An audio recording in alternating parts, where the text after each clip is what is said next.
influences. He debates the topic with his brother Christopher, also a journalist. They appeared in London for an hour and a half, moderated by BBC Today Show host John Humphrey.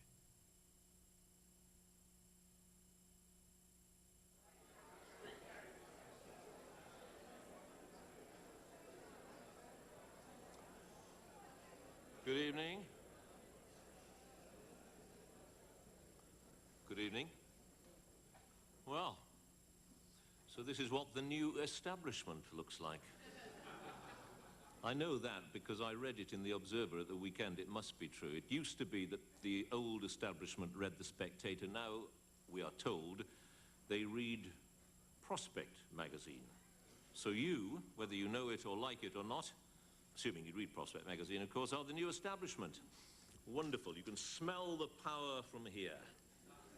If only Alistair Campbell were in the audience, our cup would run over.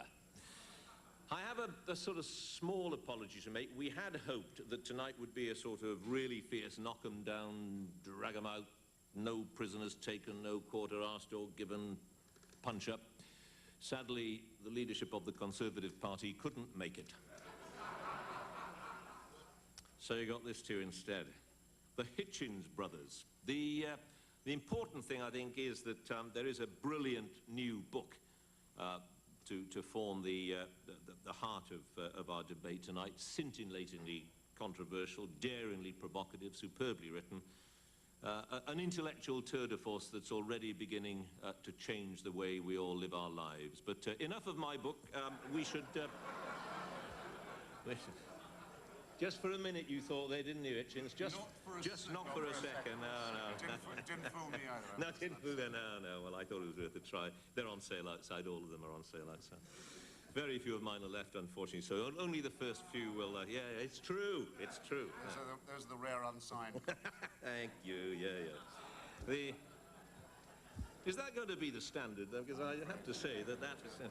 Right, you'll know our two combatants, Peter and Christopher Hitchens, brothers united in their total disagreement on every single political... Is that a mobile phone already? Kill. Whoever did it, kill immediately.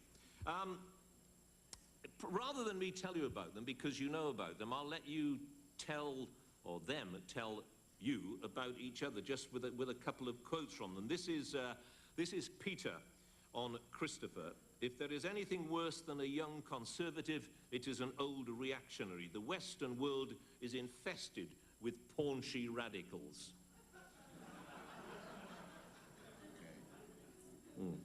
And this is him on him. Whether or not he becomes the new Enoch Powell of our stricken nation, he has at least buggered up Michael Portillo.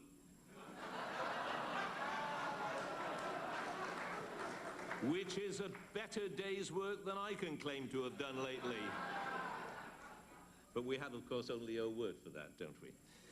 A little list. I asked one of them, Peter, to give me a little list about the issues that divide them most sharply, and here it is. The United Kingdom, the European Union, the Irish question, the monarchy, religion as the basis for morality, the close or special relationship between Britain and the United States, which I think you will agree does not leave very much. And what we're going to do in an hour or so this evening, a bit more than an hour, I hope, is well, you've seen what's on the invitation, on the ticket. Let's abolish Britain. He has, in fact, Mr. Hitchens here, Peter, has, as you will know, written a book to that effect and about that subject. And he's going to talk about it, and tell you why he thinks it's a good idea, or not, as the case may be. The format is pretty straightforward. Peter's going to talk for less than 20 minutes to tell you the essence of his argument. He will then be cross-examined by Christopher for a few minutes. Christopher will then deliver his own 10 minutes or so. He will then be cross-examined by him for a few minutes, and then you will all pile in. The only thing I would ask you when you all pile in is let's try and keep to sort of subject by subject, rather than drift all over the place all the time. So I'm not going to get involved, well, at least as little as possible. It's down to you to do the work this evening. But let's try and keep not necessarily order in the sense of I don't mind if you heckle or shout. Indeed, if you heckle and shout, that's absolutely fine. Not bad. Not bad. Can you get rid of him immediately? Right, Peter. Ladies and gentlemen, and of course, comrades. There always used to be comrades, and here in Conway Hall there are certainly plenty of ghostly comrades unable to tear themselves away from the earthly struggle, soup-stained, bearded characters haunting the place which they used to inhabit when they were alive. Actually, people up there are alive. What can I say? The other thing I would like to say about this meeting this evening is that it's totally unlike the launch of Britain in Europe, at which it was announced that it was patriotic to want to abolish your own country. Everybody has been allowed in. There was no list of people, as there was at that event, who were to be excluded on the grounds that they had the wrong opinions, a sign of the direction in which our country is moving, and rather a serious one. I'd also like to make an announcement. Any of you who are feeling cold should blame the Evening Standard and Times newspapers, which have jointly spread the vile calumny that I am opposed to central heating, thus encouraging the economically minded management of the Conway Hall to switch off theirs. Thanks to another misunderstanding about my attitude to food, gristle canapes, cold, greasy mutton sandwiches, slabs of suet pudding with cool custard on, and thick white cups of very strong brown tea will be served at the end of the meeting. They are compulsory, just as such things were in my young day at a strict regime boarding school on the edge of Dartmoor. Count yourself lucky there's no lukewarm free school milk as well, thanks to Mrs. Thatcher. Some of you may wonder why we have decided to hold this debate. Well, first of all, we needed to quash once and for all some damaging rumours about us. We were, it was alleged, never seen together in public. We were both corpulent and spoke in the same plummy baritone. Neither of us seemed capable of doing up our top shirt buttons, so exposing alarmingly similar hairy chests, and we could impersonate each other on the telephone. Could it be, asked the cynics, that we were really one and the same person having an elaborate joke? Now, this idea was, of course, unbearable to both of us, and after an emergency summit in which we drew lots for the harder task, I embarked on a diet composed mainly of kippers and cabbage, and became less fat. And the strategy would have succeeded had not Christopher ruined everything by writing what appeared to be an attack on that liberal hero, Bill Clinton, making some people think that he was right-wing. There were even suggestions that he might be about to launch an attack on the sacred Nelson Mandela, like the one which he had already made on poor old Mother Teresa. And so this suggestion that we were the same person must be quashed, and we are, as you can see and bear witness, both here in the flesh, more in his case than mine, and at once. I could have said that. And we disagree profoundly on the great central issues of our times, which we are here tonight to debate, with perhaps a little Goethism thrown in from time to time. Now, my brother doesn't like Britain. That is to say, the United Kingdom of Great Britain and Northern Ireland. He thinks that surrendering the Irish portion of our country to the IRA is more or less a good move. He proclaims loudly that he is a citizen of something called the European Union. He expresses an enthusiasm for Tom Paine, as if this country was still ruled by Hanoverian kings and their placemen. In this he is at least open and honest about his intentions and his views. Our current government, which in an illiterate and clumsy way shares his goals and views, do not have either the courage or the honesty to say so. They smile and they lie, rather than admit to being the destructive radicals they actually are. They don't like Britain because they don't feel comfortable in it. The brighter of them don't like Britain because it makes nonsense of every radical and socialist political theory ever invented. It is a monarchy, yet it is free. It has a potent class system, yet all may rise to the top of it. It has no written constitution, yet functions far better than many countries which do. It is capitalist, yet astonishingly uncorrupt and blessed with a social conscience. It was an empire, yet is not hated by most of its former subjects. In a socialist world, it simply oughtn't to exist. But rather than abandon the secular religion of socialism, the British left, in their classically idealist way, would prefer to abolish the country that so defies their worldview by the mere act of existing. And now, after 2 centuries in which the fact and idea of Britain seemed all but indestructible, their opportunity has come. And this, I believe, explains my brother's willingness to be in the same room as Princess Tony Blair, and sometimes say nice things about him, even though the princess is exactly the kind of empty, witless creep that Christopher would normally avoid at all cost. Say what you think. The title of this debate, Let's Abolish Britain, is of course not my view, but it seems to me to sum up the jaunty and almost careless way in which the left, and especially Christopher, view the demolition of our country. And I've just touched on the origins of this strange desire. But first I'd like to make a small personal point in answer to so many questions. How is it, some of you may ask, that the two of us should take such fiercely opposed positions when we are brothers? All kinds of explanations occur. Many of them are sub-Freudian drivel of the sort resorted to by people when they don't like someone or can't understand what they say and cannot imagine that their actions or their thoughts have any good or decent motives. The truth is that we, though definitely not the same person, do have something very important in common. We both have independence of mind. Who knows why? Our unlikely but actually very British ancestry, West Country nonconformists on one side, Jewish refugees from Prussian militarism on the other, and heaven knows what else beyond, though no Iroquois as far as I know, may offer a clue. The independent mind instinctively revolts against conformism, whether imposed by fashion, as ours is, or naked authority, as it probably eventually will be again if things carry on going as they are. Nor are two independent minds necessarily going to be attracted by the same ideas, although they are likely to be repelled quite frequently by the dishonest, the conformist, and the banal, or so I like to think. We are, in fact, closer than we appear, and closer than we would like to confess. Our shared loathing and contempt for the pitiful clown who occupies the White House, a contempt which long predates the Lewinsky affair, is not an accident, but a sign of a shared dislike for a certain kind of unprincipled fraud which transcends ordinary political positions.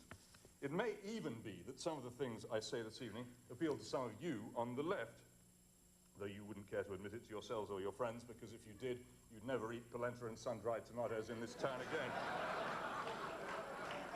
Trained counsellors will be available in confidence at the back of the hall after the meeting for anyone who suffers any such qualms, and you'll be able to identify them by the baseball caps. And now to Britain and its abolition, only a few years off, unless I can stop it with or without the aid of the Kensington and Chelsea Conservative Association.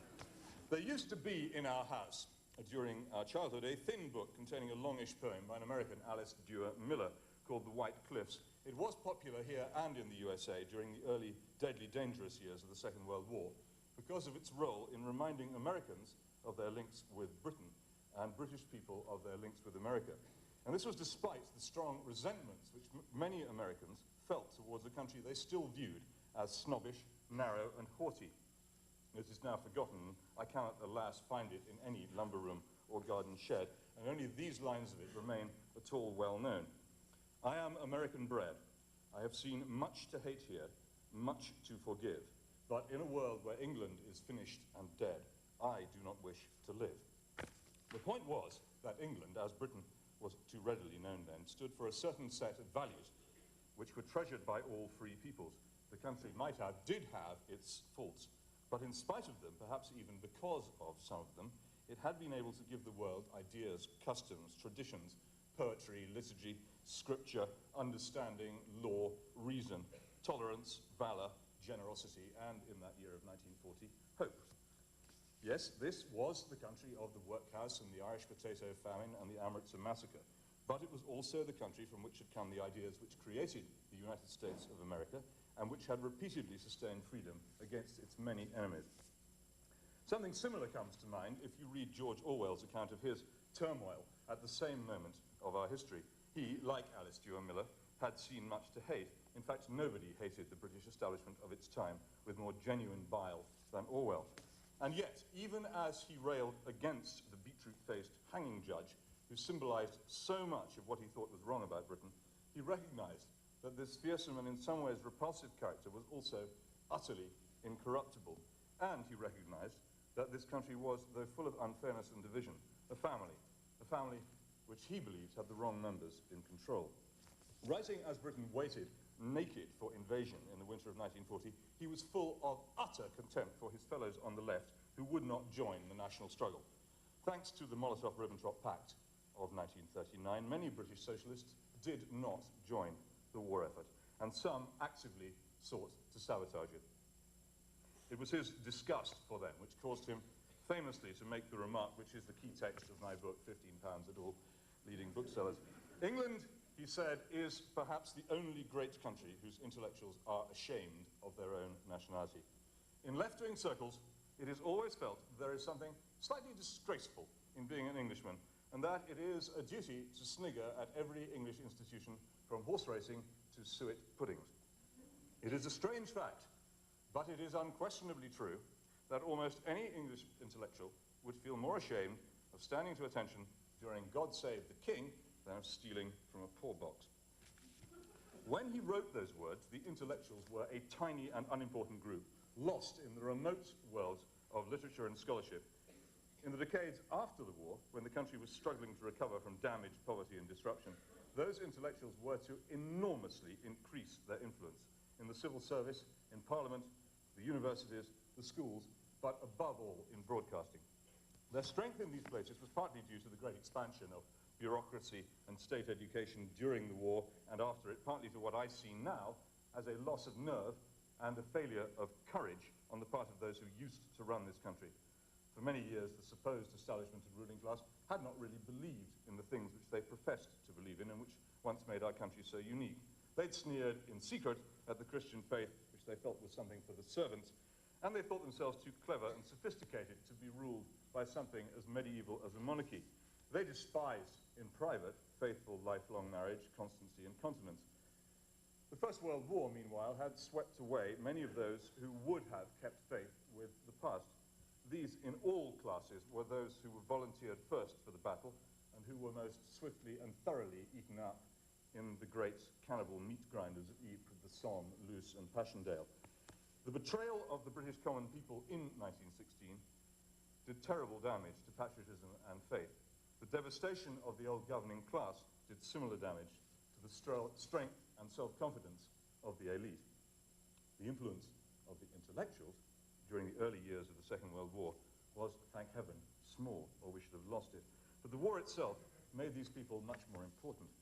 And the war had not made them stop despising their own country.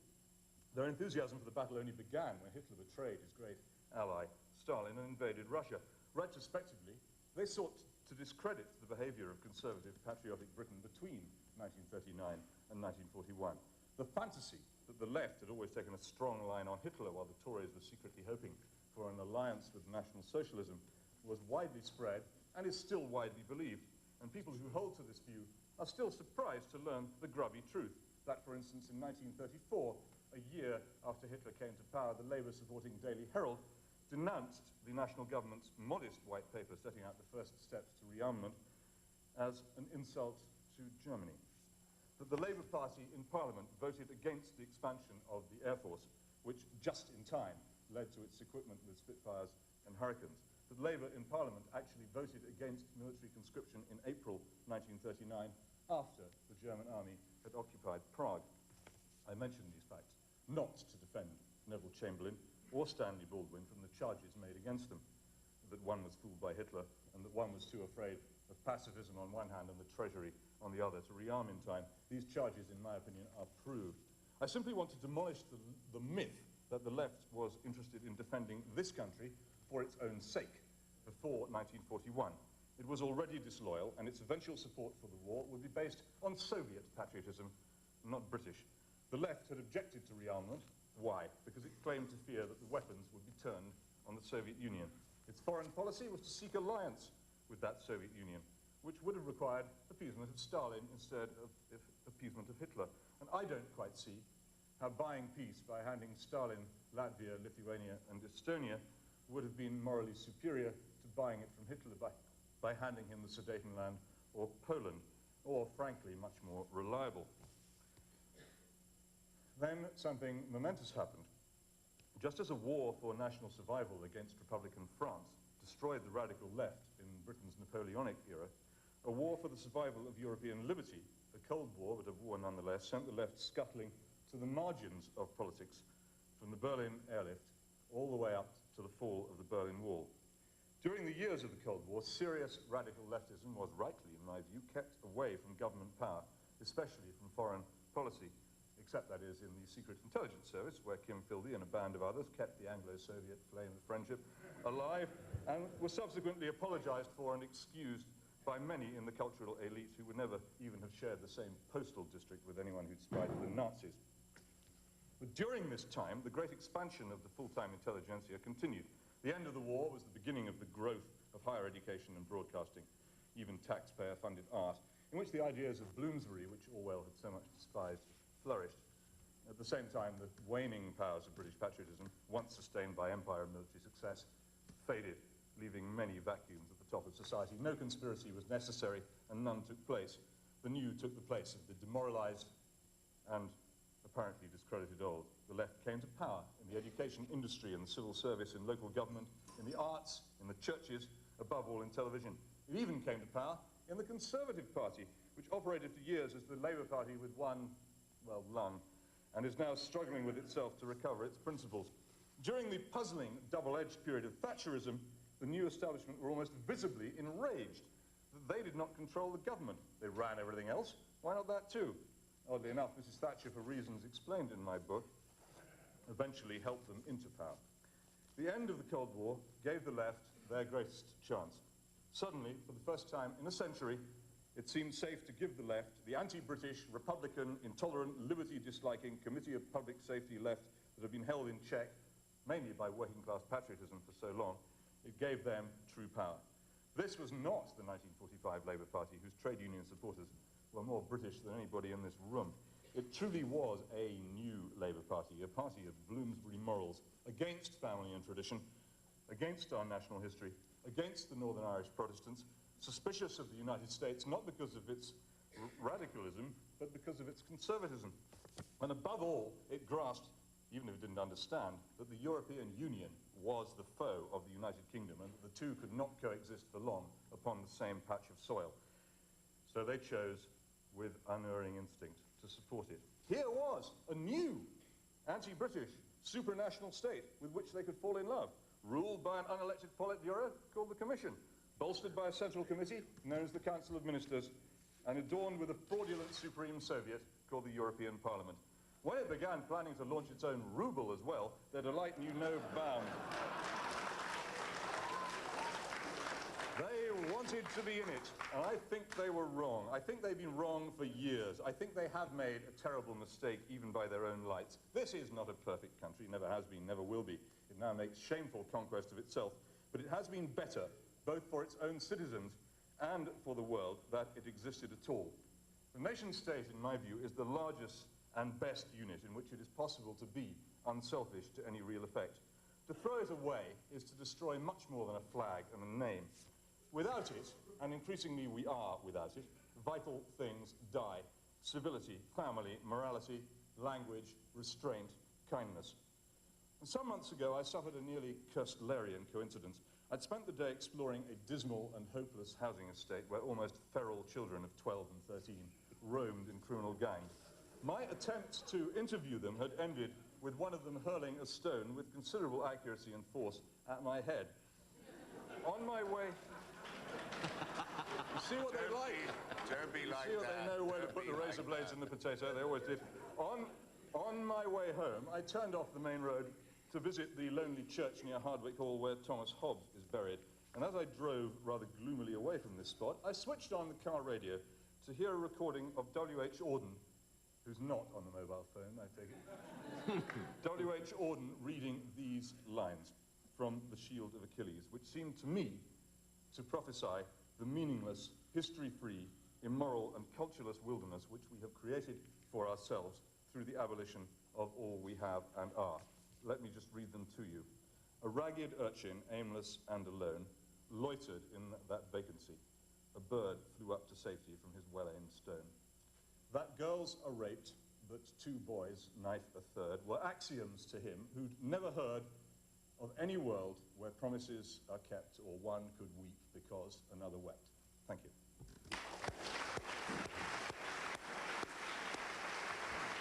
Well done.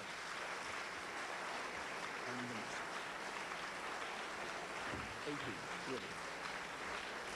I wouldn't expect you. Christopher? My dear chap, you have not succeeded in making me proud to be British, because I've been quite proud enough of being English all along. But you have succeeded in making me reasonably proud to be a Hitchens, at any rate. Nonetheless, it's my task to depose you here and cross-examine a little.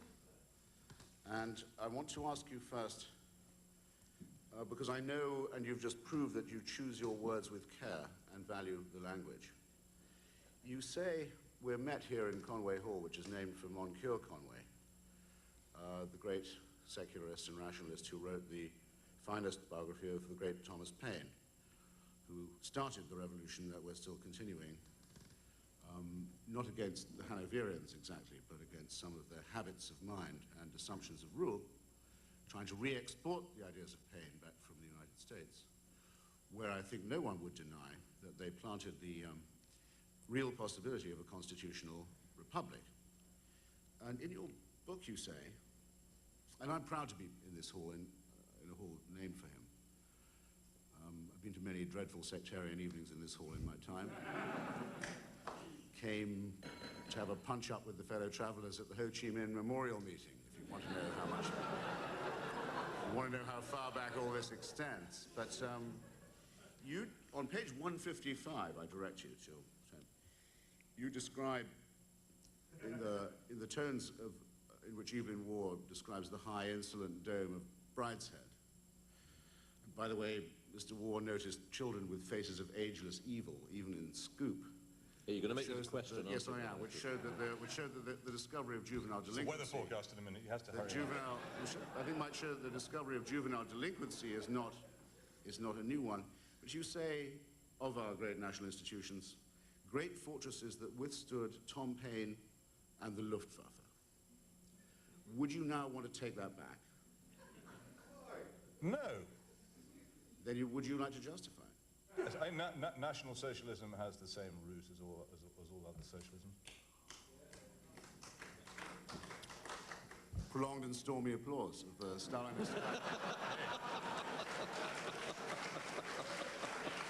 There are some places where it's good not to get it. It's okay, don't worry.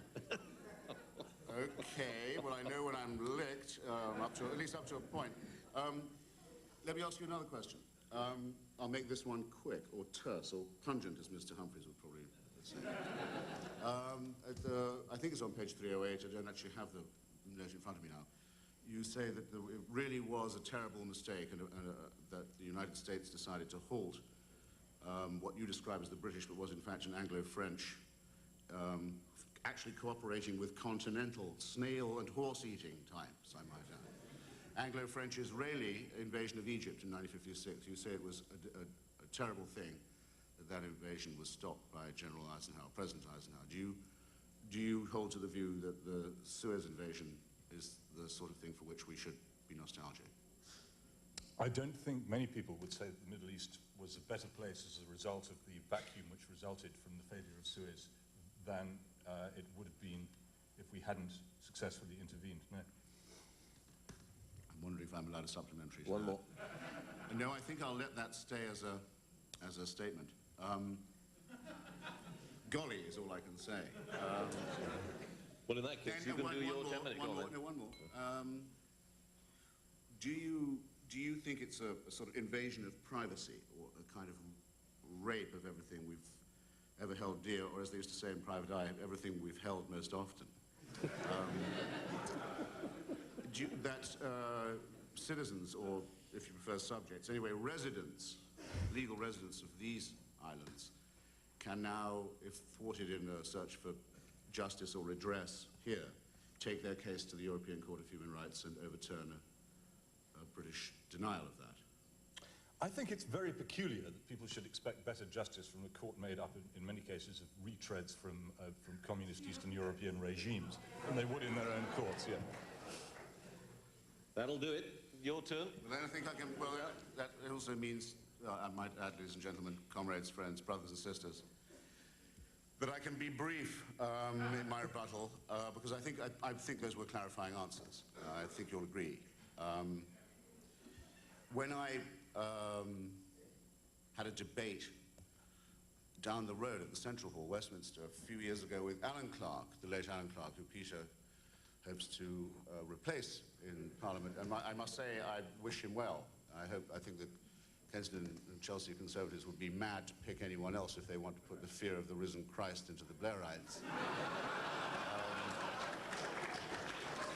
I think that's an endorsement. And everybody I'm not sure there are many of them here, though.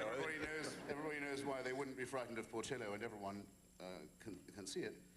Anyway, I finished my debate with, I was astounded by what Clark said, I must say, and the way he talked and what he seemed to look forward to. This was about 5-6 years ago, and I ended my own peroration in rebuttal by saying that what Alan Clark seemed to beckon forth for what remained of Ukania, because our country, as you know, doesn't have a name yet, which is one of the reasons why it's not quite a nation and not quite a state and not quite a community either, but United Kingdom of Great Britain and Northern Ireland is not the name for a country, it's the name of an expired political compromise. And those of us who are quite happy to think of ourselves as English or Englishmen abroad, in saying that manifests, I think, a certain confidence rather than the lack of confidence that appears to be offered in the reaffirmations of John Bullishness that are now being peddled to us. So it looked to me as if the Clark future would be, for these islands, would be that of a sort of resentful, morose, offshore Serbia. The sort of country that resented interference in its internal affairs, if you remember the expression. The sort of country that had a romantic and disordered attitude to its own past and a horrific suspicion of paranoia about its own neighbors, and indeed even about some of those who live within its borders. The evocation of Serbia wasn't as toxic then as it's become since. I mean, I was more right than I knew about what Serbia's dwelling on its past glories would lead to. So I was still very impressed as we went down the steps of Central Hall. Alan Clark did that thing he can do and I can't, putting the hands behind the back and so naturally falling into step with you. It's a military trick, I think, that I don't possess. And putting his head down and saying, also another gift he had of speaking quite firmly to you without anyone else being able to hear. He said, rather clever of you to have spotted the Serbia analogy, he said. A lot of us chaps rather admire Johnny Serb. At least he knows... At least he knows what he stands for. He's prepared to stick up for it.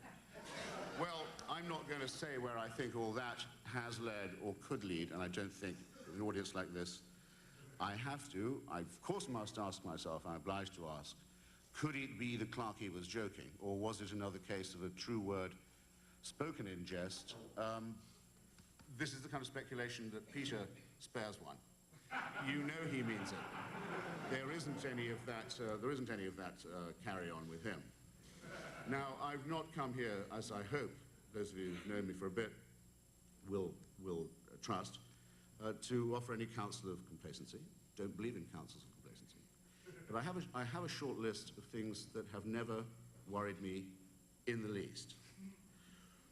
It's never worried me in the least that the Conservative Party is not reactionary enough. I've never lost a wink on that. It doesn't bother me. I've never worried at all that I'm going to wake up and find the Labour Party's become too radical. Just not worth the time. In fact, I would say the Labour Party was now the Conservative Party at prayer. In fact, I don't think there's ever been a better time to be a reactionary in this country. I think there's almost positive ingratitude in some of Peter's allocutions. It's never bothered me. I've never thought, my God, is the monarchy going to become too populistic and democratic? It's never worried me. I've never thought, geez, is the Church of England absurd enough yet?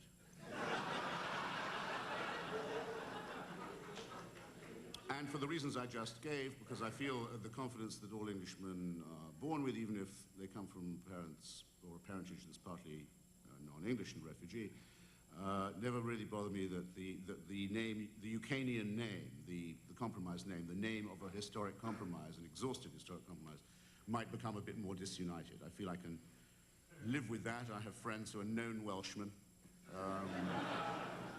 The odd Scot. Steady on all that. I know. And you know, the other thing, I've never since the first time I tried to fight my way to Paris that I thought, this channel should be a lot wider. It's too bloody narrow the way it is now. None of these things bother me in the least. And what therefore may disqualify me from even being here, because one should have a natural sympathy. One should be able to put the other side's case in theory, as one used to do in the Union and so forth, as a duty. One should be able to phrase their case as well as possible, as if it was one's own. There are bits of this that I just don't get. I've got many disagreements with Peter, as I hope I've delineated and will continue to delineate, but the chief one is this. He writes, and his book is very good, I think, and I agree with very much of what he says about the junk culture of the country and the spread of trashiness and showbiz values and so forth. And his chapters on that are the best, though if challenged, I have some corrections for him about Philip Larkin, D.H. Lawrence, and Seller and Yateman's 1066 and all that. But these can be the mistakes of haste. He's right about a lot of that. But he writes as if it's all been very sudden and very brutal and very abrupt, as if one morning we woke to find that thieves in the night had taken our nationhood and our freedoms away from us, as if this crisis was of very recent provenance. Now, it seems to me that almost everything that's happening now, that's being debated now, is long, bloody overdue and has been allowed to rot and decay as an argument, it has been stalled and congested for far too long. It was my current affairs master at my prep school who first asked me whether I thought that Harold Macmillan should or should not agree to join what was then the European Common Market, it was then called, having evolved from the coal and steel agreement between France and Germany. People now ask you this with a sort of nursery freshness, as if, you know, could one get on better terms with the immediate continental neighbors? As for the constitutional questions, it astounds me, even looking back over my own political life, how little time the left used to spend on looking at what was obvious in the constitutional impasse. It was obvious in Macmillan's time that there was, in this country, what I think one could, though it would involve borrowing a foreign phrase, describe as an ancien régime. And that the existence of this regime and its unexamined reserve strength, unelected, unaccountable powers was what prevented many people from even discussing what might be the matter. An institutional sclerosis, in fact, though I apologize to any sclerotics who may be present. Now, the chief interest of Peter's book, and I would say its chief merit, is its extreme candor, therefore, about Thatcherism. Some hardened old comrades will recognize what I mean when I say the Nairn-Anderson theses, right, about the long crisis of the British state and establishment. It was quite clear to some of us on the left that if the Labour Party refused to take on the institutional crisis of the ancien regime, that someone, it wouldn't just remain unsolved, there wouldn't be stasis, someone would arise to take it up and break it. And of course that was Mrs. Thatcher. Call her Baroness as much as you like, she'll always be Mrs. Thatcher to me. And she was willing to quarrel, as you'll remember, willing to quarrel as no Labour Prime Minister ever was, with the House of Lords, with the Inns of Court, with the syndics of Oxford University, with the Church of England, with the Bank of England, and above all with the consensus that existed between British capitalism and the barons of the trade union hierarchy. All these institutions that Labour had left untouched in a kind of holy awe. You can't go there, you can't mention any of that. That's all off limits. Like the Labour Chancellor, Philip Snowden, I believe it was, in the 1930s, who when asked after the collapse, why didn't you devalue the pound? He said, well, no one told us we were allowed to do that. Not only that, but Mrs. Thatcher, within 2 months of being elected Prime Minister, had settled the question of the independence of Rhodesia, southern Rhodesia, Zimbabwe, and within not many months after that had signed the Hillsborough Agreement, which in effect ceded the crucial point of sovereignty in Northern Ireland. Up until then, the absurd position of Enoch Powell that the Republic of Ireland had no more right to be consulted about the 6 counties than Belgium did, which was his stated view, another case where his reason drove him mad, was the official view. She dumped it. This was, no Labour Foreign Secretary or Home Secretary would have touched these things in that way.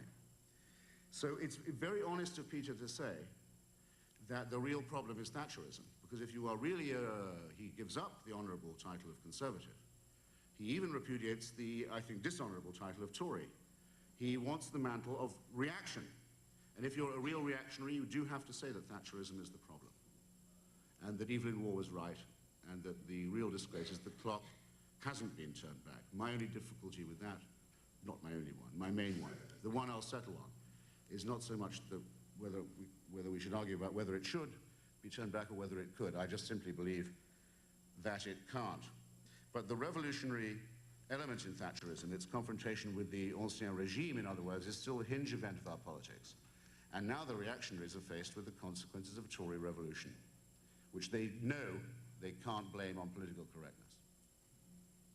Now, it seems to me as plain as day that the old Toryism, the Toryism that was the summa of which was the status quo in Northern Ireland and Southern Rhodesia, in both of which I spent considerable amounts of time, is irretrievably over and dead by its own hand.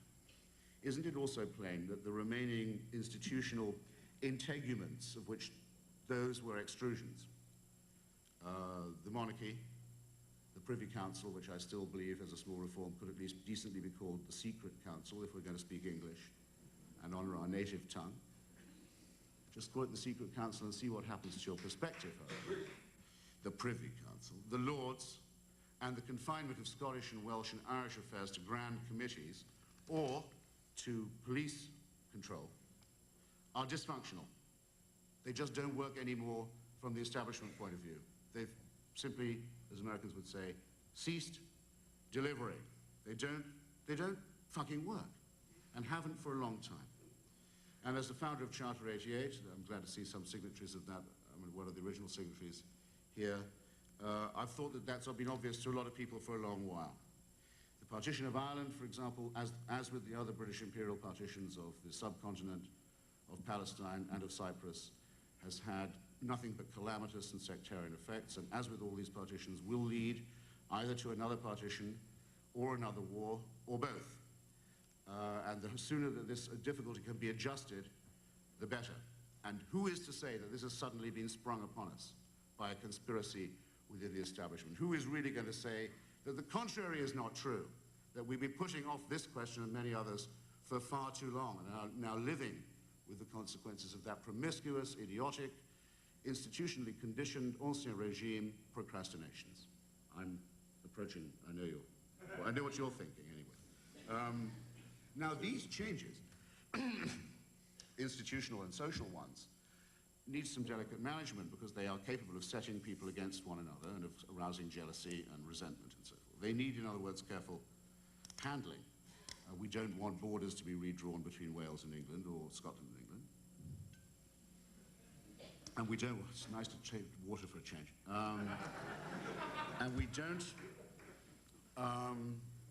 And we don't want, of course, a redrawing of the jagged boundaries that partition not just Ireland, but Ulster, as Punjab and Kashmir and Bengal had to be partitioned to partition the subcontinent. Double partitions. There needs to be a form in which the centripetal and the centrifugal can be carefully handled. It's also seemed to me for a long time to be self-evident that the form, the political context in which that can take place must be European. Because where is the solvent? Where was the real solvent of the border question between Britain and Ireland if it was not the fact that both Britain and the Republic of Ireland became members of the same customs union? At once the border began to look absurd and has become to look more absurd ever since. Why is it that Scottish and Welsh forces can ask for independence and for autonomy now, knowing that they can deal with Brussels as well as London? How else could it have been? That's the only way, in other words, that it wouldn't be mere nationalism. It is the European context that has prevented the Catalan and Basque questions in Spain from becoming tribal. and stop them from being as tribal as they were, because there is a context in which there's another court, as there is even for us humble subjects. If denied justice, we can go to a court in Europe of the kind that Peter slandered. So that to me, the political question is the crucial one about Europe. The centrifugal balance, the two, allowed Greece, Portugal, and Spain in my lifetime to, with confidence, get rid of their dictatorships, knowing as all intelligent citizens in those countries did, they would never be allowed into the European family if it were not if they retained their dictatorial or despotic mode of government. The rules of the community forbid the admission of dictatorships or any but parliamentary democracies. It is also this that prevents Hungary and Romania from contesting Transylvania now. Both of them want to be members of the European Union. They will not be allowed to import a tribal quarrel into the European Union. They are on good behavior for that reason. There is even a possibility that the filthy consequences of British policy in Cyprus can be undone by careful European handling of Greek-Turkish relations. And what does the right wing say?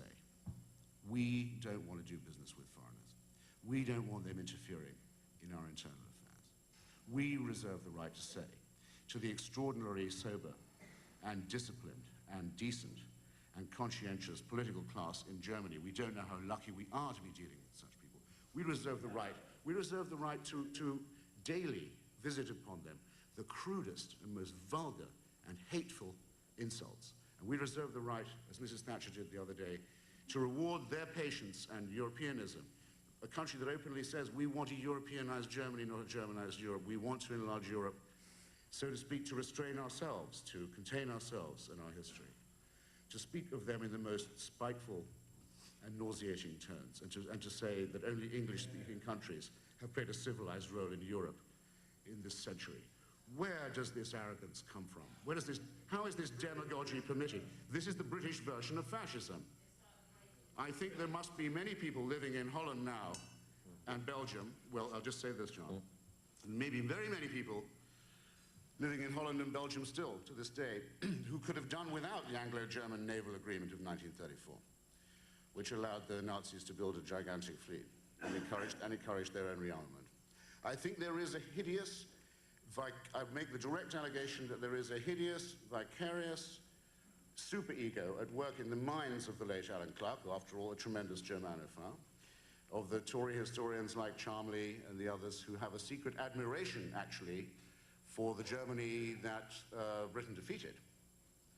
And they're venting this buried and disgusting memory of the behavior of their own party and their own class now in an attempt at reviving the cheapest form of xenophobia and chauvinism. And I would really feel awful if any member of any branch of our family had anything to do with anything like any of that, okay?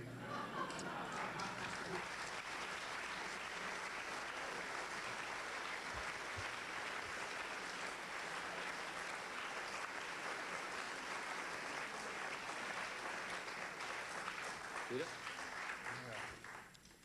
First of all, a small point about the name of the country. It seems to me to do us some credit that we call ourselves the United Kingdom of Great Britain and Northern Ireland. Were we some other countries I could think of, we might not call ourselves the United, what shall I say, Reich of Germany and Western Poland, or perhaps the United Reich of Germany and northeastern France, or the United Reich of Germany and Austria, or the United Reich. Have I left anywhere out? They never troubled. Yes, they never troubled. They never troubled with such nonsense. It was always the Großdeutsche Reich, and that was it. The reason why we call ourselves that name is we are there is nothing. Why is it that you appear obsessed with the doings of the Privy Council, a body which has vestigial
amazing that it can actually call itself the Secret Council and nobody noticed because it's in, so to speak, Norman French.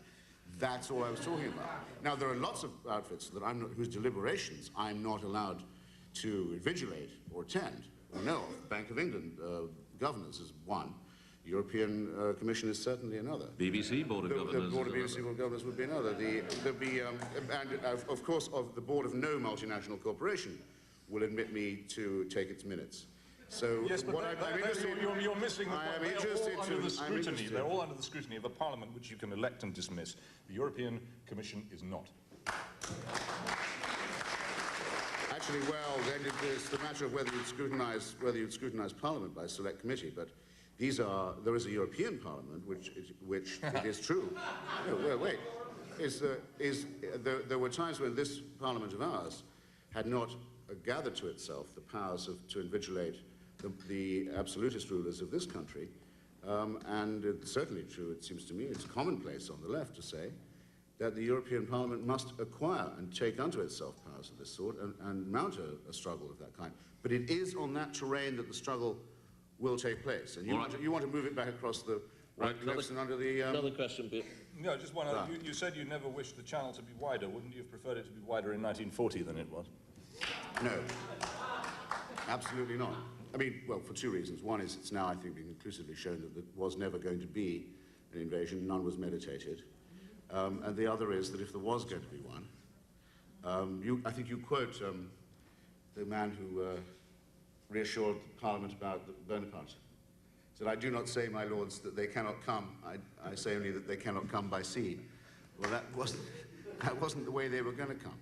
There was no other explanation for the thing, and all the new work on that period shows that there was no plan for it either. No, I'm sorry, I'm not going to turn into Vera Lynn even to please you. That's a great relief, I have to say. One more quick one. Okay, one quick one. On the Irish question, you say that the joining of what you call a customs union by both countries made the border irrelevant. Isn't it rather odd that the border wasn't fairly irrelevant already, given that the two countries actually have effectively a common citizenship in which both can live and work and vote in each other's countries and for each other's parliamentary elections, and passports are not required for travel between them? Surely the issue is much more that the European Union sought to interfere in the relationship between two sovereign countries. No, I would say not. You're right to add that there were already solvent effects on the border. And you would have been right if you'd said the border was an absurdity, an impossibility in the first place, and was drawn only for sectarian reasons, which shame those forces of the Crown that did it, that committed it. But no, it seems to me, looking back on the way that the absurdity of the situation in Ulster became manifest was about the time that the Republic of Ireland era, the Free State, whichever you want to call it, became a member also of the European, then, of the EC. The fact is that these are prefigurations that you mentioned. We hope soon, we hope devoutly that very soon it will be possible for all Europeans to have that same relationship. As for interference, no, somebody had to help save the British from the Enoch Powell view that no one had any right to discuss the 6 counties but the Privy Council, that no one had any right to discuss it who was even Irish, particularly if they were Irish, and that it was interference in our internal affairs to mention it, because there was the Serbianization of the question staring one directly in the face. Right. We should be grateful to those in Europe and in the United States who saved the British government from its own folly in Ulster. Right, thank you. Questions from you? Yes. Can we, incidentally, if they're going to be speeches, make them very, very, very short speeches? I mean, preferably no speeches, but if you have to make a speech, make it a short one. Yeah, back there.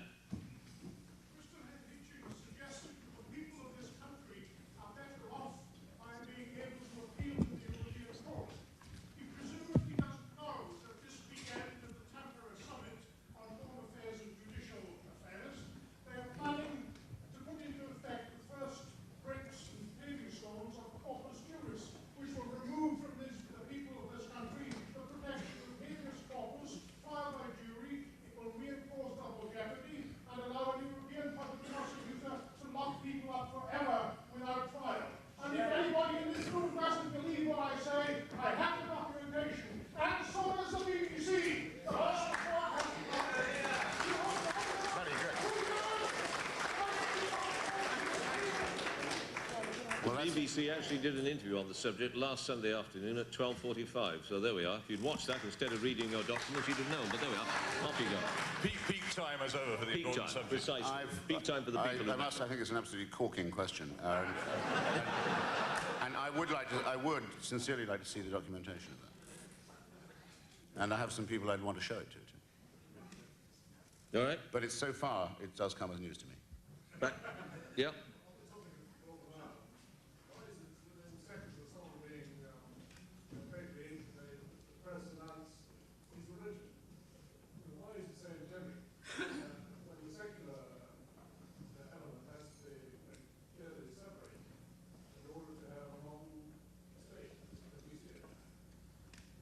I didn't get the first sentence. Why does it appear to be necessary to refer to the religion of the person involved in whatever happens to be happening at the time?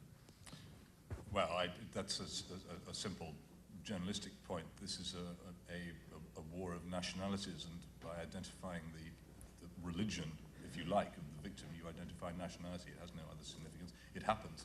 It's surely much more important that the killing has taken place than the way it's described. Yeah. Works for me. Yeah, absolutely. On either side, yeah. I'm sure, I mean, what I'm sure of is that many more atheists and agnostics have been killed in this conflict and written down in a sectarian form than are ever going to be acknowledged. Well, it's not unlike the same. No, it's actually, that is part of the constitutional settlement there. You can only be referred to as loyalist or so on in ways that identify you religiously. Just as the British Constitution for Cyprus said you could only be defined as a citizen as Muslim or non-Muslim, all right? So the sectarianism is in the institutional arrangement, that's all I would say, and is endemic to partition, which was a head count of that kind. Otherwise, they would have taken the whole of Ulster, which, as you know, sir, is 9 counties. But in that case, there would have been too many what they call tags, which is another name for Catholic. So, yeah. Let's not forget that the sectarianism is the warp and the woof of the thing, and has state support. Down here, and then back there, and then over there. Yeah.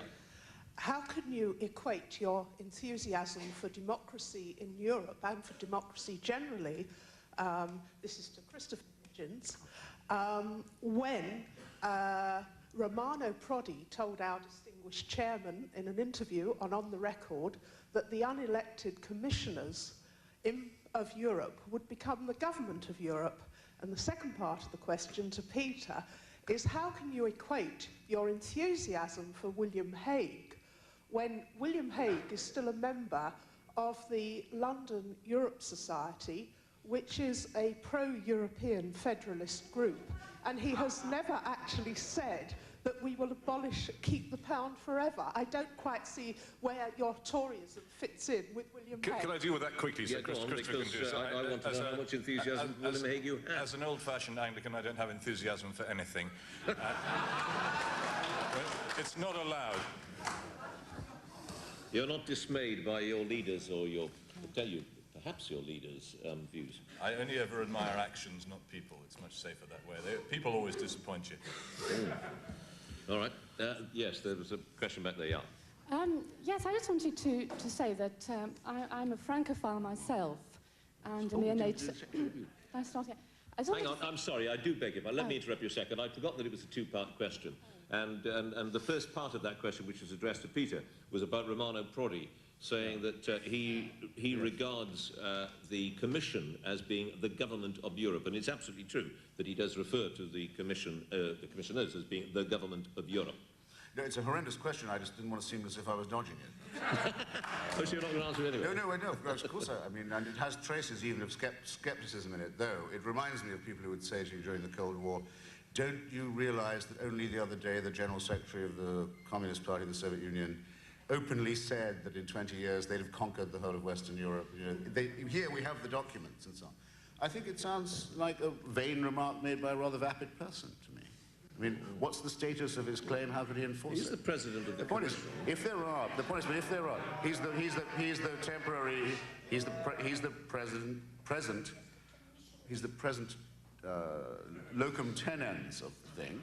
He won't be there for very long, as you know, for the rotation, but I've already said, and I don't mind, and believe me, I don't mind hearing myself say something again, but I won't be accused of repetition if it's forced on me, that yes, there is going to be a big argument in Europe, as there will continue to be in this country either way, about who's in charge and whether we live democratically or not. But I believe that the future terrain of this argument is European, and it's neither won nor lost by the accession or the departure of one country or another. How complacent the radical left always become when the threats to democracy and liberty come from the left. Who asked you? I didn't wait. It's extraordinary, isn't it? That all this fire is directed against the British throne, a body which actually has far too little power, and nothing against the institutions of the European Union. And also, I have to say this week, the actions of two bodies. One, the Law Commission, in deciding that it was going to begin the abolition of the rule against double jeopardy, so the government can prosecute you as many times as it likes if it doesn't like the verdict. And secondly, the actions of the Labour Party in suppressing its own internal democracy so that Ken Livingstone cannot conceivably be its candidate for mayor, without serious protest from the left, who set themselves up as the apostles of freedom. I don't think it's fair to say. And they won't, and the people who will do this to a political party will do it to a country too, believe me. No, Anthony, you're going to sit here, you're going to sit still for that? Can I just say... You could invite Anthony to speak if you would. I recognise someone in the audience who is better able to give the lie to that than I am. And I'm a power sharer, so... Anthony, want to speak? Yeah, let's get a microphone to Anthony here. Yes. Can you, sorry, forgive me, I'm going to come to you, I promise, but since the question has been raised about democracy well, anyway, on the Livingston thing, I can say for myself that everyone I know on the left thinks that the Labour Party internal democracy is a tautology.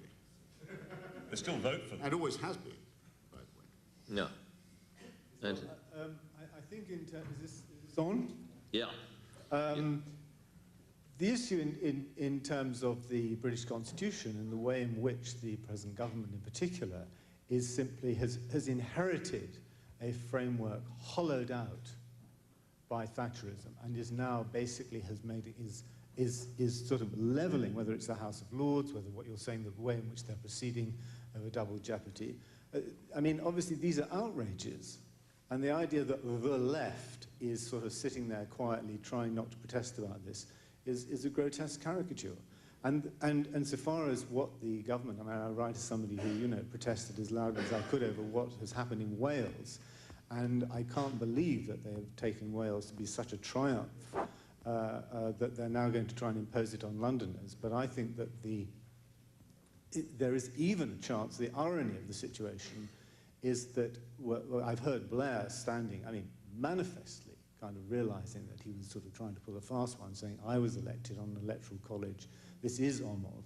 And in fact, I think you'll see that as when Omov was put through for the voting of the Labour leadership by John Smith, it meant that the trade union members actually voted as individuals, and their votes were then dispersed according to how they vote. Now they've put through this commission, this new electoral college, but in fact the trade unions will vote as block votes. So if a small majority of trade union members of the TNG are going to ballot, vote for Livingstone, the entire TNG block vote will have to be put in his direction. So even that could backfire. But the idea that the left is sort of sitting there saying, oh, this is a wonderful thing, this is a ridiculous caricature. You'll join me in the campaign to make sure these people don't become the government again after the next election, then? Well, can we take that as a rhetorical question? The question of an election, if you ask me, is always, one is always forced in terms of election within a choice between the alternatives. But I think that we have seen an absolutely tragic loss of a great and historic moment for democracy in this country, which happened in '97. And I think the way in which the government is exploiting the inheritance of Thatcherism, which is a sort of ram-through procedure from the centre, is a great tragedy, and it's one which will actually have, in long-term, quite catastrophic consequences for it. But can I just take this one? Can I ask a question?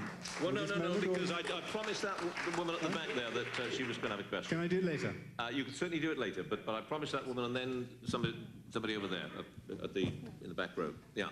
I just wanted to say that, like Peter, I'm a Europhile and a near-native French speaker, but do have severe reservations about further European integration from the point of view of the democratic deficit. And I wondered whether Chris was at all concerned about the extension of qualified majority voting, for example, and the fact that then you know, the Commission isn't elected. It's appointed, and I think the other thing I would like to mention something that Voltaire said, a great Anglophile, and he said something to the effect that I disagree with what you say, but I would defend to the death your right to say it. And I feel that sometimes people that want to present the other point of view as regards in European integration are not being given an opportunity to present that viewpoint. Yep. But the question about whether you're concerned about, you know, the democratic deficit. Well, on what you say is the approximation of Voltaire, I believe you have it in translation exactly right. That he did say he would defend to the death someone's right to say something with which he disagreed. I find increasingly that I can't defend to the death the right of people to ask me a question that I've already answered 3 times. I'll defend it I will, of course, defend it, but with some weariness, ma'am. I've already answered that question. I've said there will be a struggle for democracy within Europe. I can see it coming. It's already underway. It's a non sequitur to say that because there are undemocratic institutions in Europe, one should withdraw to the Serbian position under the protection of the monarchy, the Privy Council, and the Bank of England. Now, is that plain, or do you want me to find another way of saying it? I think it's a boring question. Right, he's answered it. Yeah, right at the back, yeah. Yeah. Boring question should be disallowed. First, the Commission is the government of Europe. Sorry, say again. The Commission is the government of Europe in the sense that it's a civil service. It doesn't actually take any decisions. It only implements the decisions taken by the Council of Ministers, which is, in fact, elected by the people of Europe. So there's a misconception going on. But my question is... it's more of a request for a clarification from Peter. As I understood it, correct me if I'm wrong, you said that one of the good things about the United Kingdom of Great Britain and Northern Ireland was that it was a collection of nation-states. Presumably, those nation-states came together because they believed that they would do better cooperating and being together than they would if they were apart. If that was good enough for England, Wales and Scotland hundreds of years ago, why is it wrong for the nation-states of Europe to do the same thing now? And crucially, why do you think that it's acceptable for nation-states to do it when it comes to comprising the United Kingdom of Great Britain and Northern Ireland, but not acceptable for them to do it at all in terms of Europe? Very simply, Derek and I used to spend every Sunday morning arguing about this, and I'm happy to continue. That's Derek Draper, by the way, in case you didn't know him, it's Derek Draper. Very simply, the existence of a... Oh, you knew how you sounded. I didn't mean to do... Oh, come on. Fuck off. If you knew how you sounded when you did that, you would not do it. You sound like morons. Give it up. Stop that. Stop it. No. I think anyone who does that should be flung out. Don't do it. No. Yes. You like how you sound. It's a matter of practicability. Common culture and common language make it possible. And it's also a matter of scale. There are limits beyond which it cannot be done. The United States has only achieved its size by an immensely rigorous policy of ensuring that all immigrants to the United States become American, a policy which I have to say is now breaking down to the great detriment of the United States. But you cannot do it unless there is something which everybody shares, as well as things which also divide them. All we would have in Europe is a mass of nations more divided by what's separated them than united by what held them together, and it could not work as a nation. It might work as an empire, a similar empire to the Soviet one, but it certainly wouldn't work as a nation. Right, there's a question right at the very back there, and then sorry, it's not desperately easy to see with the light, so if you're up at the back there, it's quite difficult to see, but there is somebody up there I know who wants to ask a question, and I dare say you'll be able to shout, because I don't think we've got any mics up there, and somebody there as well. All right, let's have yours first, and then we'll get a microphone here. Can I say how wonderful it is to see the Montagues and Capulets in one family? a great exercise, if I may say, in sibling egoism. But let me come back to the basic question. And this would be, surely, that is it not a sign, I ask both brothers Karamazov this, is it not a sign of the great sophistication of this nation that we are gradually seeing a dissolution of the concept of nationalism? You talk, Peter, as if we've given up patriotism. I think that's a good thing, don't you? No. You want to be as brief? You know your literary family values all right, and I love the Capulet bit, and I love the Karamazov bit too, but yes, I really do think it's a good thing that nationalism and patriotism are in decline, sure. Yeah. Right, there was a question, yeah, there. And then, yes, and Anthony, I know a lot of Serbs who think the same. And wish it had come in time for them. Well, I mean, you don't have what? You don't have to care about them because Is there only one sovereign country on the globe? Is it called Serbia? Are there no others? Do not mention any others. Do they not have different records, histories, and methods of behaving? Yes, Bosnia. I mentioned Try name a country without concentration camps for once. There are several nation-states that have never had concentration camps. Thank you. Woman down here, second row, yeah. Yeah, it's on, just hold it fairly close, yeah. Clark's choice, not mine. Yeah, it's on, just talk and hold it as close and talk. If it's voice activated. Yeah. Or not, as the case may be. Come on, let's get it. In the light of today's Anglo-European type meeting headed by Tony Blair, what does Peter think of the traitorous Tories, and what does Chris think of the Tories joining in cahoots with the Labour Party? Should it be Labour in cahoots with the Tories? All right, what do you think of the treacherous Tories first, Peter? Well, a couple of weeks ago in Blackpool, I actually presented a Labour Party membership application form, which I'd taken some trouble to obtain to Mr. Kenneth Clarke. I would have given one. I would have given one to Michael Heseltine if I could have found him, but I think he was probably at Downing Street at the time. And Mr. Christopher Patton was too busy disbanding the Royal Ulster Constabularies to be found. But if I could, I would ask them all to go to the party where they belong, the anti-British party, in which they would be much happier. Christopher. Nice, it's like Greenmantle, isn't it? I mean, there's a real buck and growl under there. I like it. I mean, in a way, I admire it in a sense. But I'll confess something to you. The sorts of Tory who go on about how English blood is the only thing that has saved, the wretched mongrel continent. So it made me want to throw up, as I've already said. Did I say that? But no, you didn't. But the sorts of Tory who you are waiting to denounce in your column who do say it make me, and who are of your faction, make me throw up. But they don't make me throw up as much as Michael Heseltine does.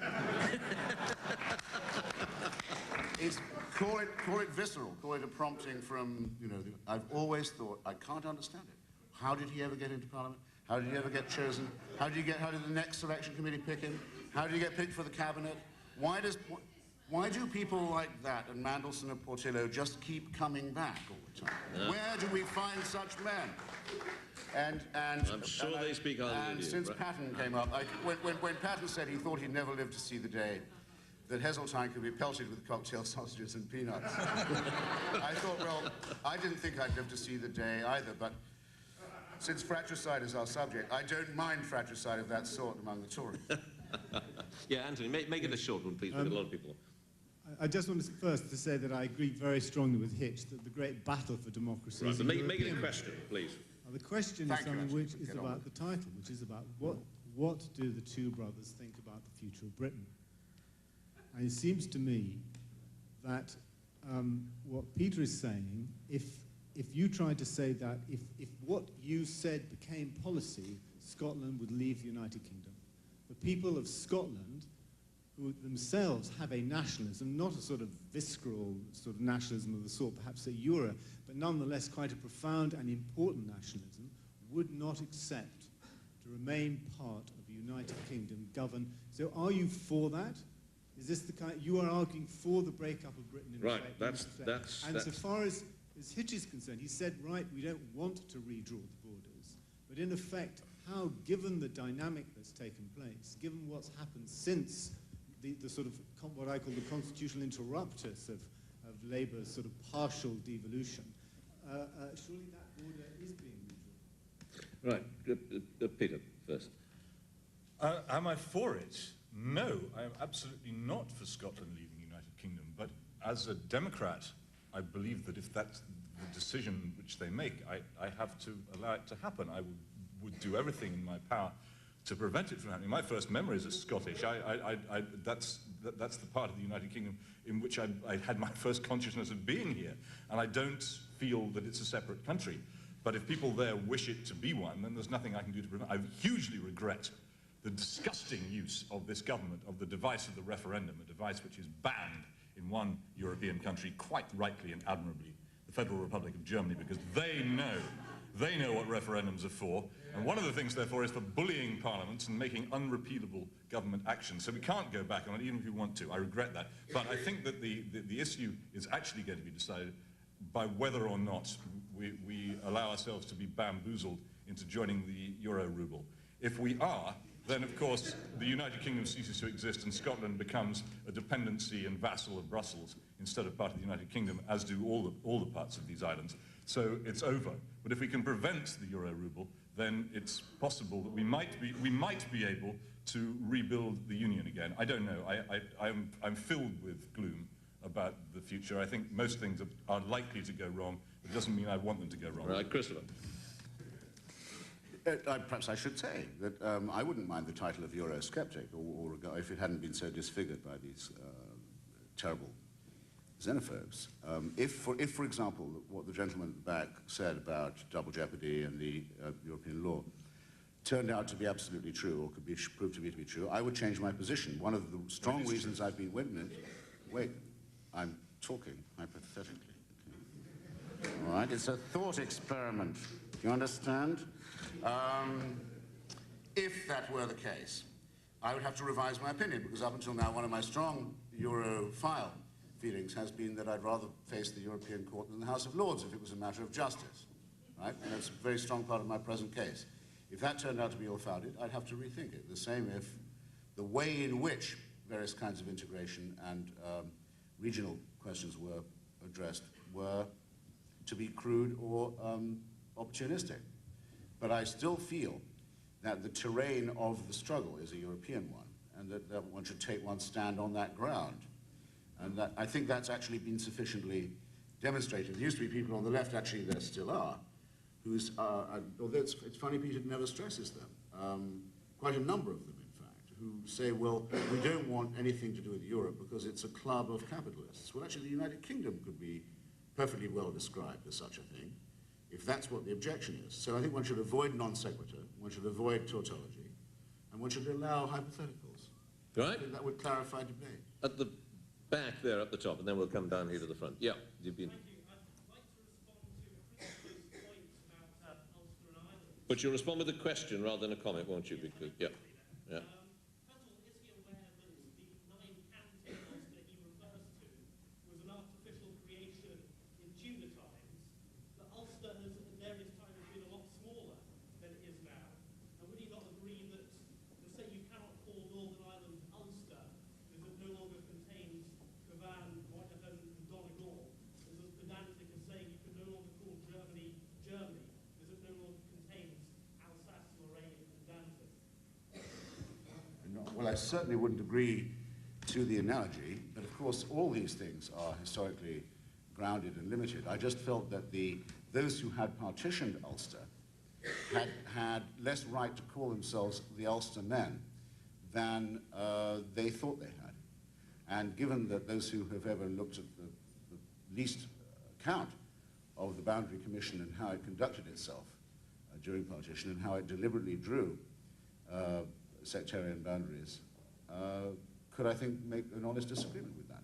I also felt it was worth pointing out to the other victims of the British Empire and its partitionist withdrawal and scuttle strategy that these maimings of Kashmir and Bengal and Punjab are more than just the separation of India and Pakistan. Other ancient and long existing communities had to be amputated in order to bring this about. And of course now, the border, the well-intentioned and noble and civilizing mission British drew on their withdrawal is the place where a nuclear exchange is likely to take place.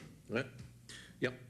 I just want to ask Christopher whether he associates the United Kingdom with anything greater than the sum of its parts. The reason I ask that is because it seems to me that you associate yourself with Englishness, and Peter associates himself with Britishness. Now, you talk of nationalism with some disdain, but isn't it your friends on the leftist commentators like yourself who talk of Englishness as petty, as backward, as nationalist, and as ugly, and yet Britishness is associated as tolerant, and as liberal, and as multicultural? It might be true of some people. I mean, my reason for my own preference is simply that it's English language and English literature. One can utter the claim to an English identity, in other words, without strain. There was no such thing as the English Empire. I mean, the Act of Union, that brought Scotland in was in order to make Scotland complicit with imperialism, right? And there are certain colonies in this world, in that world, Malawi is one, others were specifically Scottish in the imperial domain. And one of the reasons why I used to suspect Scottish nationalism was that it had been a unionist movement and an imperialist movement until, so to speak, the diminishing returns kicked in and they felt less like being part of the Union. And I still don't like the SNP. And couldn't, I think, be reconciled to it. So there must undoubtedly be, and I believe I've come across evidence of it, ways of being English in a boring or petty or tribal manner. I have no doubt of it because I've seen the flag of St. George fluttering over the stricken fields of football matches that the outcomes of which don't interest me. And never will. But but the literature is the main thing. I proposed when we had our Charter 88 conference on the monarchy that all you need to do, really, when you've scrapped the Windsors, which is, I wonder how many people here would really feel they'd lost anything if I think probably most people here could feel now that they could live without it, let's say. It would be possible to outgrow the House of Windsor. But what one should do is just reorient Westminster Abbey. The conference was held opposite the Abbey. Get people to go and visit a rather expanded section which would not go under the patronizing and condescending and hideous title of Poets' Corner, but would be an expansion of the Abbey to celebrate the national literature. And that would be a good place to bring the children to and to talk about tradition and continuity and history and even some grandeur. Yes. Right at the back, yeah. I think it's very interesting. A lot of Irish and Welsh and Scottish Sorry. people in it, too. We've got to this subject now of Englishness. I want to just pick up on a couple of things on that. It's mentioned the Scottish Nationalist Party, and I believe Plaid Cymru as well, both independence parties, both pro-Europe. The only independence party that gets any votes in this country, the UK Independence Party, of course, is Eurosceptic, which tells us something about what we're getting to here. It's a problem, the problem that's in your book, Peter. I think it's a problem for the English. But I was also a bit disturbed to this chap over here talk about the disappearance of nationalism and patriotism. We on the left, those of us here who still think of ourselves in that way, we do have a problem with that. For many, many years, we have promoted the idea of multiculturalism. And what has happened as a result of that is we've become unable to get in touch with our own national identity that we all have. And the problem that we have is that when the referendum for the pound comes, as it one day will do, we will have to deal with these chaps with a little pound sign on their collars, some of whom we've heard are among us tonight. And that argument that we're going to have with them is going to be about what it means to be English. And I think that we really need to, and I want to thank Peter for his book, because it's the ground that we're going to have to fight this battle on is a ground that Peter and his kind know very, very well. They're absolutely sure about it. Peter, I'm sure, wrote his book sitting at home. Jeremy Paxman had to go and ask people what it means to be English.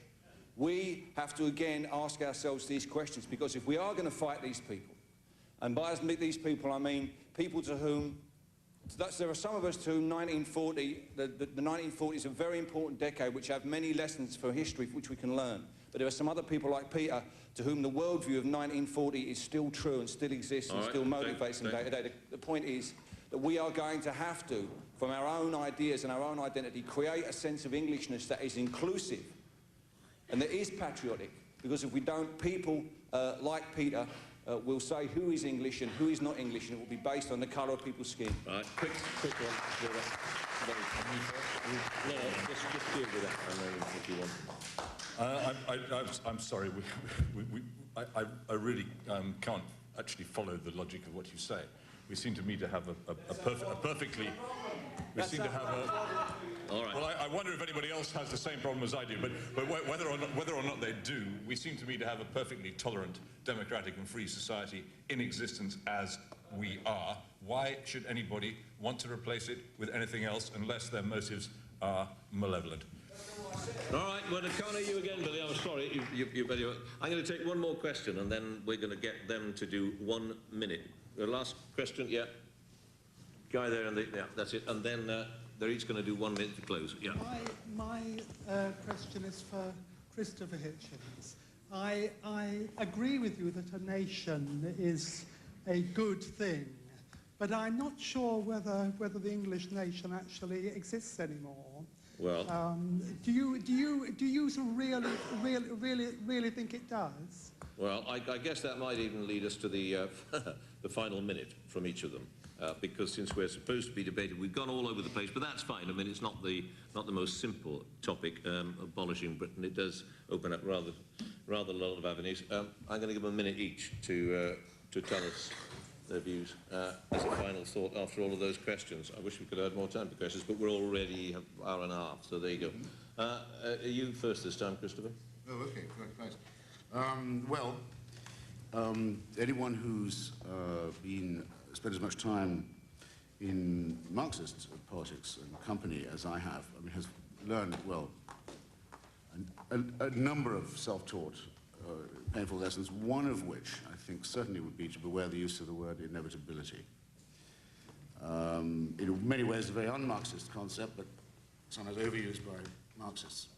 However, it does seem to me to be at the very, very least, arguable and very hard to deny that we're dealing here with long-run tendencies that are not the will of some conspiratorial elite or of some easily led mob. These are long-term tendencies that have been visible to us for some time and which have been long overdue for a frontal consideration. One of these is that Britain, without its empire or commonwealth, has to find a new relationship with Europe, that there is no crutch of the kind that used to be supplied by the special relationship, the main relic of the recent version of which is the love affair between Augusto Pinochet and the Baroness, because that's how they got to know each other, was through the special relationship, and that's how actually partly they were both brought to power.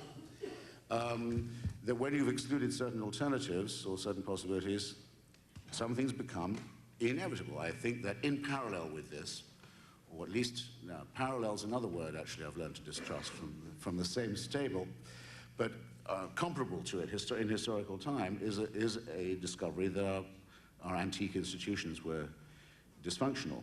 I think it's probably a very good coincidence that these two very troubling and to many people I can readily understand, very disturbing things happened at the same time. I think that's a piece of luck because it means they can be met with and engaged with in some way in synchronicity, but probably the main condition for this is for it to be discussed intelligently is to revive what is currently absent from English and British and national politics, which is the X factor, the missing link, the democratic left. And I think without a revival of the democratic left, we're sunk. Peter.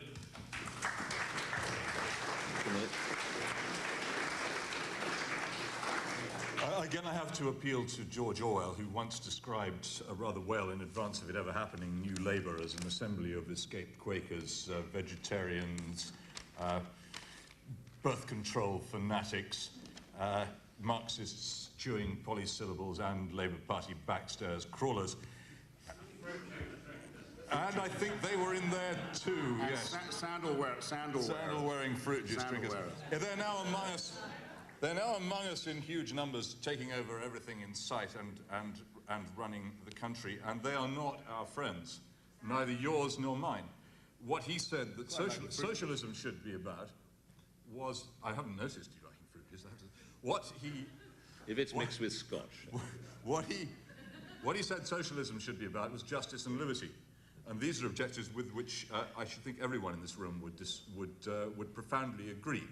And it isn't about that at the moment. At the moment, it's about the accretion of power in Downing Street, the destruction of almost all parts of our independent civil society, and the creation of a culture of baby talk and propaganda rather than serious political debate, which any intelligent person must surely scorn. And yet you vote for it.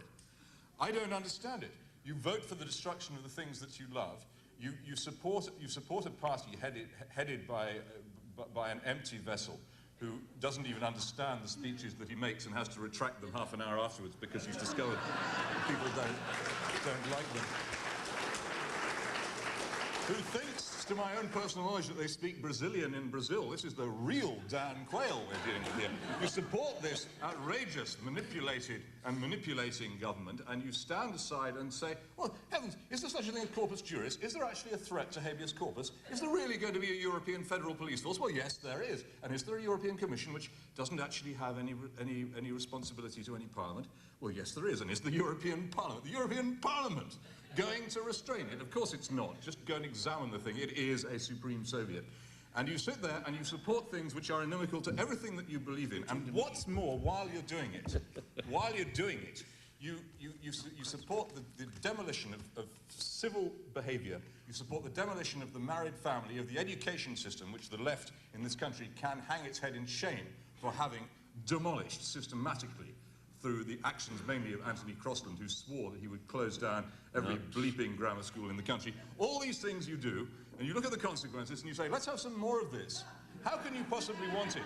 Nobody in this room should want to abolish Britain. It has been a friend to all of us and to many other people in the world. It is not Serbia or anything remotely resembling it. We shouldn't denigrate ourselves. We should learn to be proud of what is good about this country and to set about putting right what is bad, not sinking into the sea, giggling over the Millennium Dome.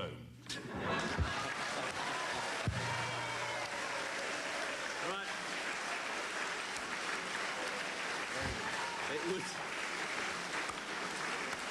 It would be... there we go.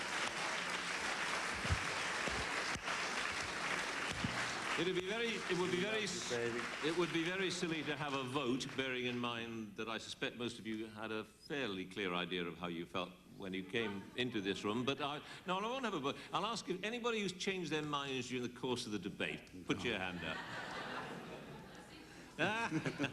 All right, we'll have a vote. Who wants to abolish Britain?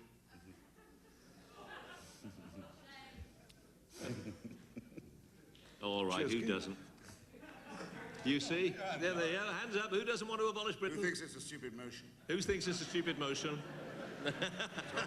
But it's still been fun. Thank you all very much indeed, and thanks to them.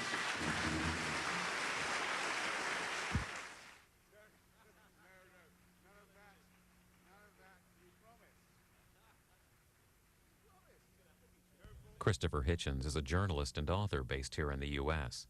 His brother Peter was a Washington correspondent for the Daily Express before returning to England. Quartet Books publishes his book, The Abolition of Britain.